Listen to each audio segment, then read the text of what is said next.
子祥访谈录 Real People, Real Story. That I think is important for all of us to understand is what we do is not who we are.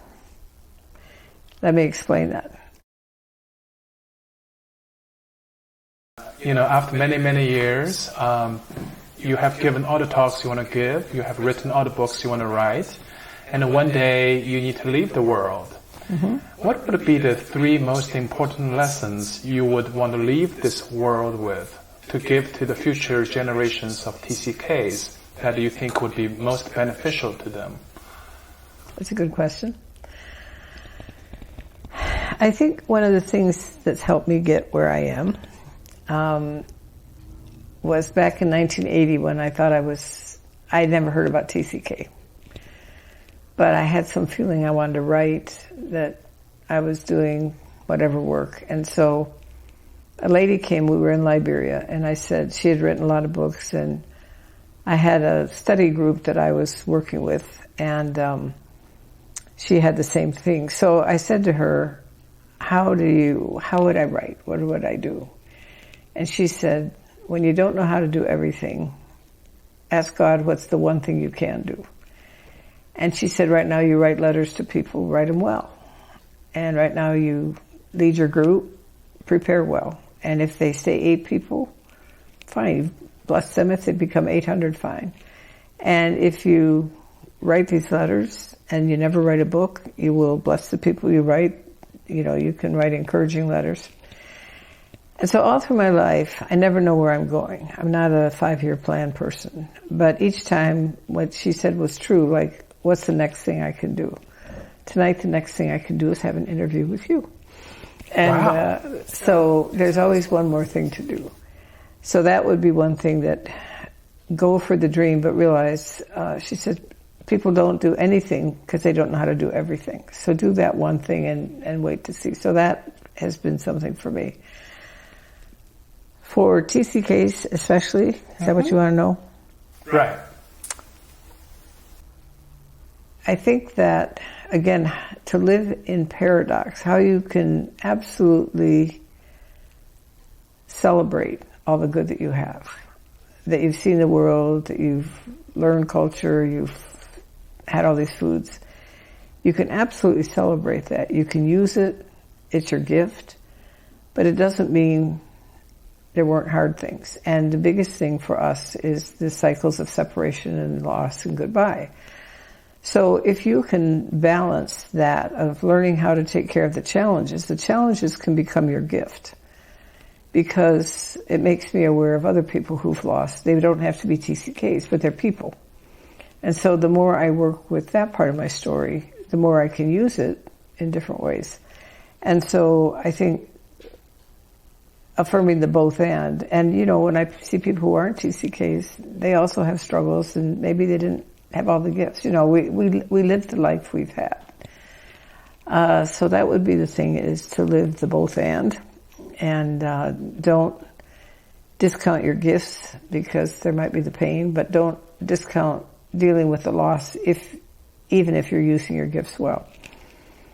And of course my faith is also an important part of my life, and that I think keeping those things that have value outside of even the details of the day. I mean, this is a topic that I've loved. I was given my life to use for this topic. Okay. The third thing that I think is important for all of us to understand is what we do is not who we are. Let me explain that. When I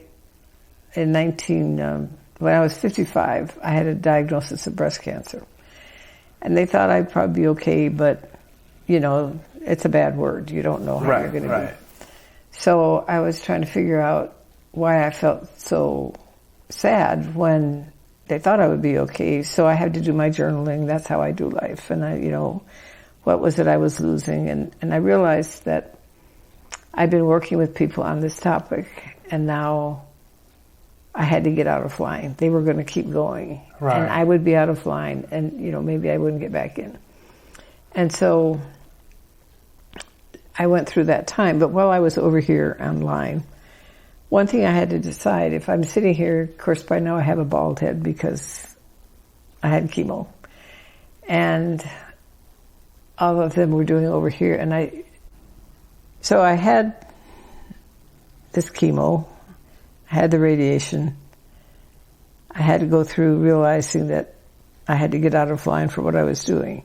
But then afterwards, I had a lot of complications. Right. And my arm was swelling because of the surgery, and they had done radiation, and I couldn't speak. So I couldn't speak without coughing. And I couldn't do my computer without my arm swelling. And I do two things. I write and I speak, right? Mm-hmm.